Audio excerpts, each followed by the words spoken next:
Et salut tout le monde, ici Jeux Vidéo Wars, et aujourd'hui on se retrouve pour ce 5e numéro de la collection Formula One, la collection voiture. C'est parti pour le déballage. Donc comme vous pouvez le constater, j'ai déjà préalablement déblisterisé ce 5e numéro de la collection, tout simplement pour une question de rapidité. Veuillez m'en excuser. Lorsque l'on déballe ce 5e numéro de la collection, on tombe tout de suite sur la monoplace abordée pour cette semaine, qu'on verra un petit peu plus tard dans la vidéo. D'abord, on va commencer par feuilleter le fascicule numéro 5. Donc on voit bien qu'on est sur le fascicule numéro 5. La voiture qui sera abordée pour cette semaine sera la Mercedes F1 W05 hybride de 2014, telle que pilotée par Lewis Hamilton. Donc voilà, je vais tout de suite procéder à l'ouverture de ce fascicule numéro 5 avec la première rubrique abordée pour cette semaine qui est la saison. Il y a de l'électricité dans l'air pour la saison 2014. Un nouveau règlement est instauré. Il impose l'utilisation de petits moteurs hybrides suralimentés, en l'occurrence des V6, branchés à des systèmes de récupération d'énergie. Mercedes domine la concurrence de bout en bout et Lewis Hamilton s'offre un deuxième titre mondial. Donc voilà. Tout simplement, on nous apprend que Mercedes et la Formule 1 a eu un règlement très strict de la part des directeurs de la F1 en leur disant que maintenant il fallait réduire la consommation d'énergie et passer à de plus petits moteurs. Tout simplement. Donc on a le portrait du pilote de Lewis Hamilton, on a ensuite le casque de Lewis Hamilton, très très joli d'ailleurs, qu'on peut retrouver dans sa monoplace, la Mercedes F1. Je vais tout de suite tourner la page de ce fascicule numéro 5 et on va tomber sur la saison encore et le retour à Monza en Italie. Les feuilles de statistiques de l'édition 2014 du Grand Prix d'Italie font apparaître le nom de Lewis Hamilton à 3 reprises sous les intitulés pole position, vainqueur, meilleur tour en course, soit un magnifique triplé.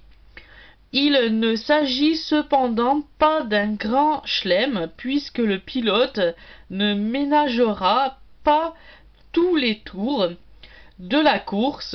Il est en effet, ayant pris un départ catastrophique, il se retrouve relégué en 4e position derrière Nico Rosberg, Kevin Magnussen et Philippe Massa.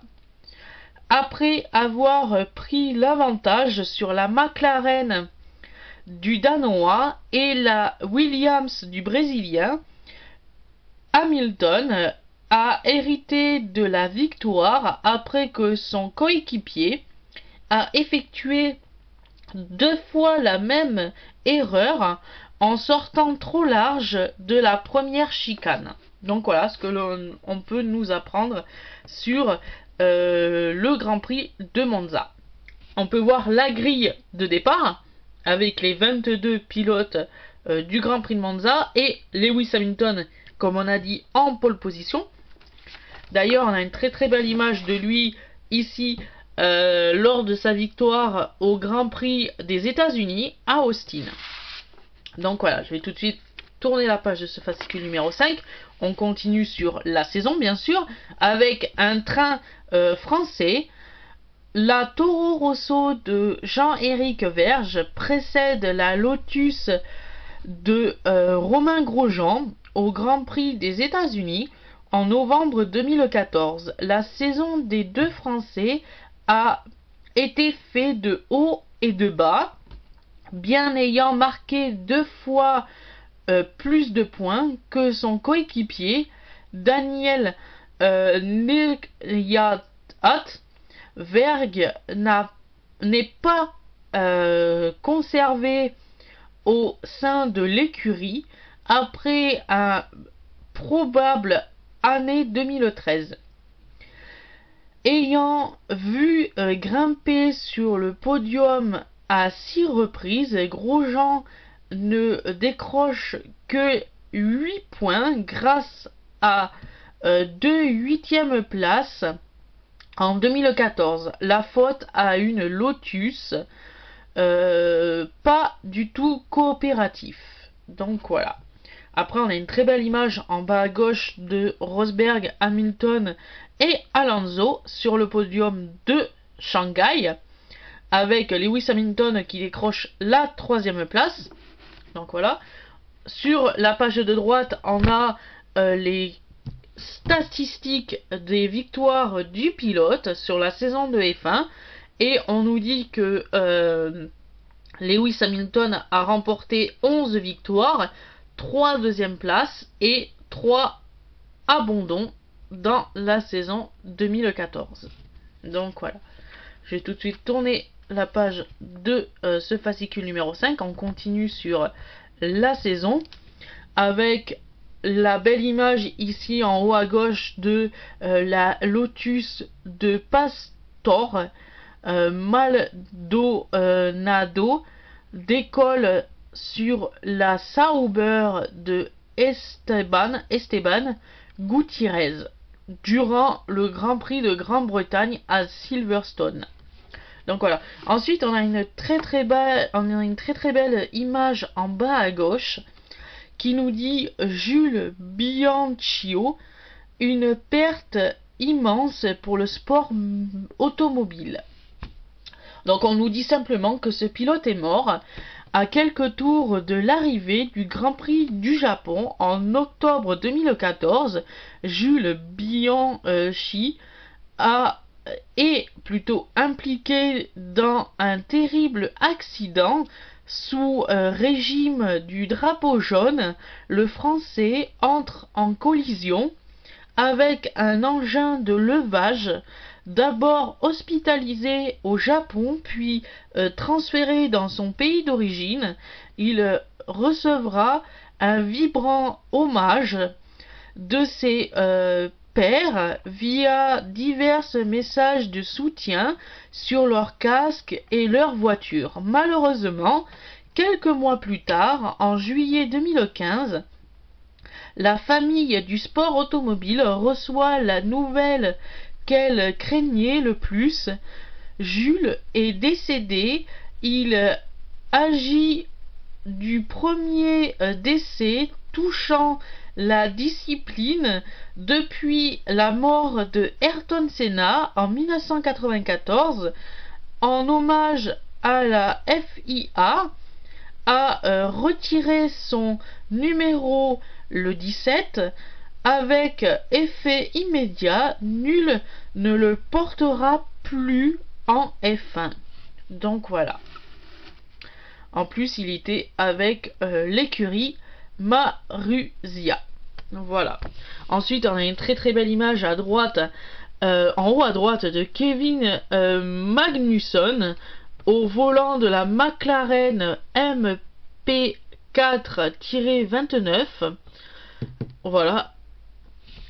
Et ensuite, on a la très belle image en bas à droite de la Caterham CT05 Renault d'André Lotterer, triple vainqueur des 24 heures du Mans et champion du monde d'endurance.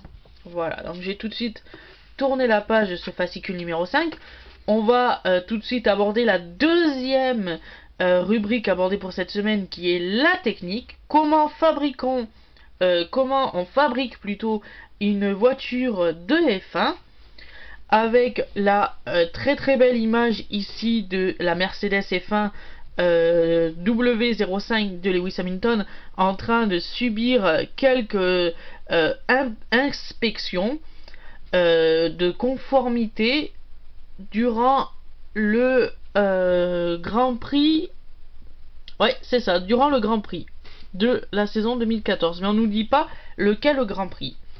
Ensuite, en bas à droite, on a la très belle image justement du moteur de la Mercedes F1 W05 hybride avec, vous voyez, le moteur thermique et le moteur électrique de la Mercedes F1.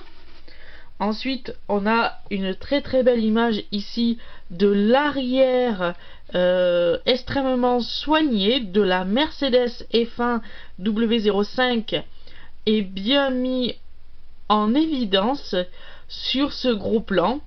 Donc voilà.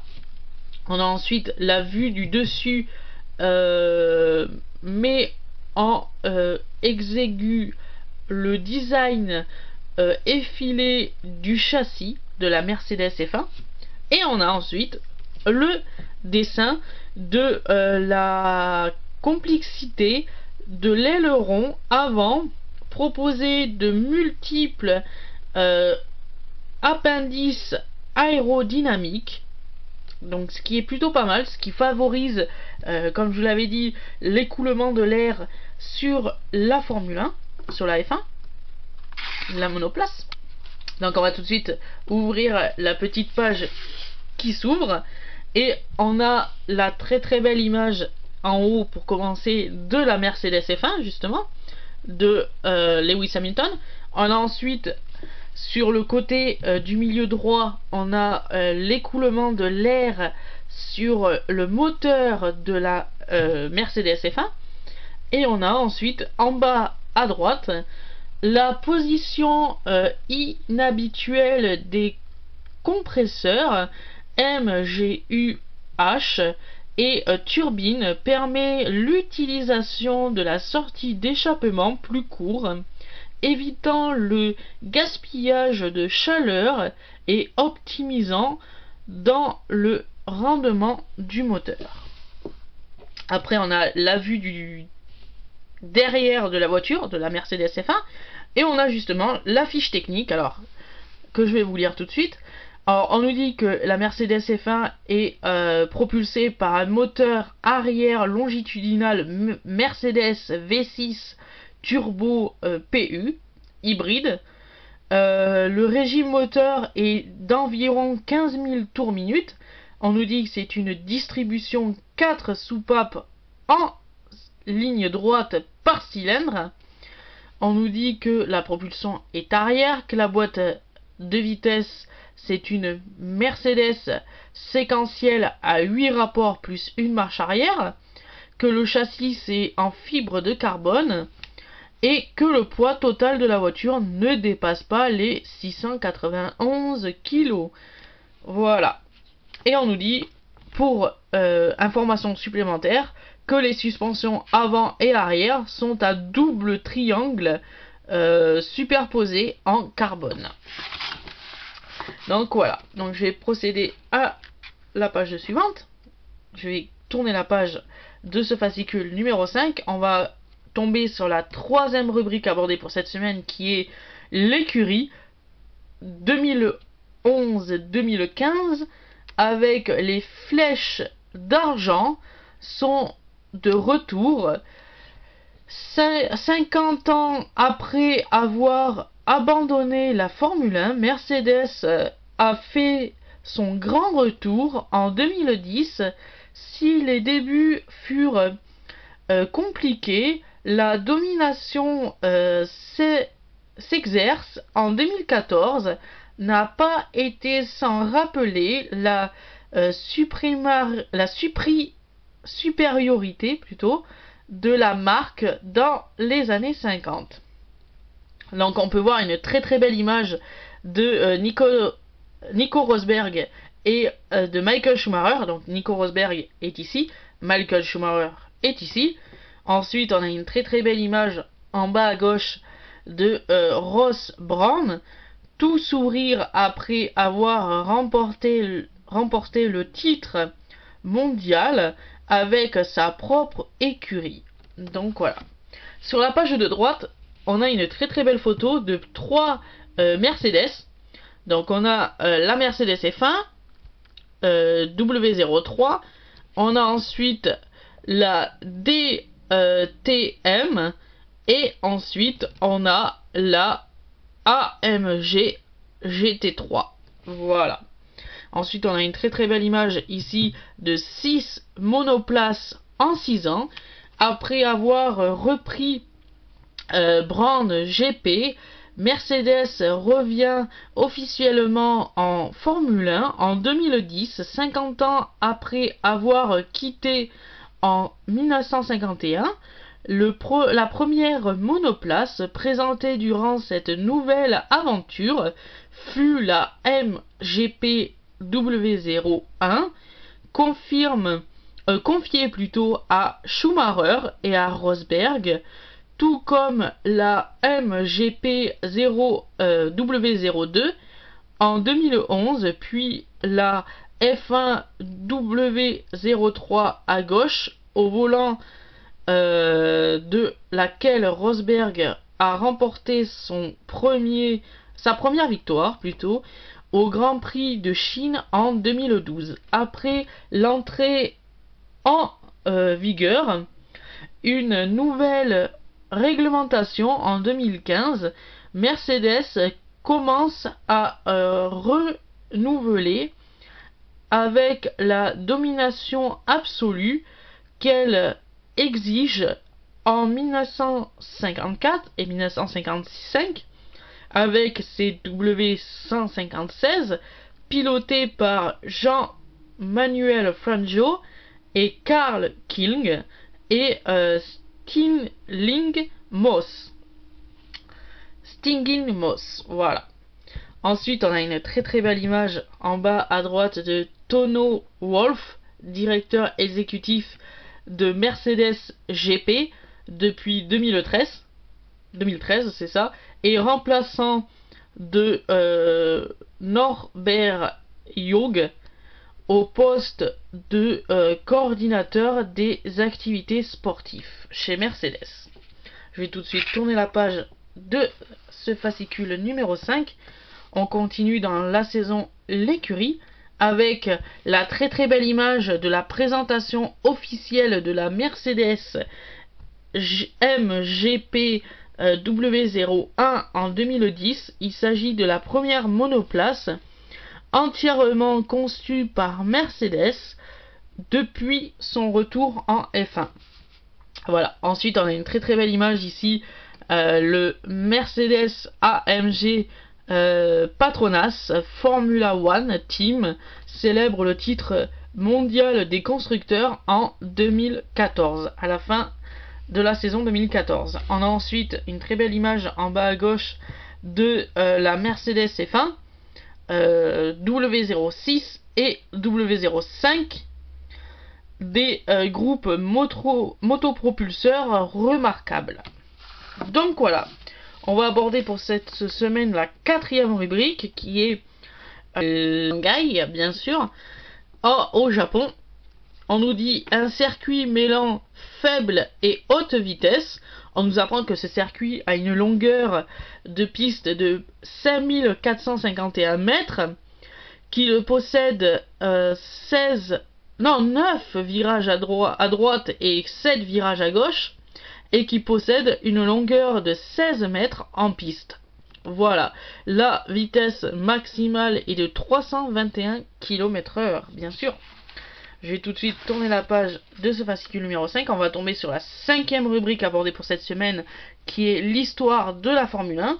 Mercedes, un retour transformé en triomphe. Une domination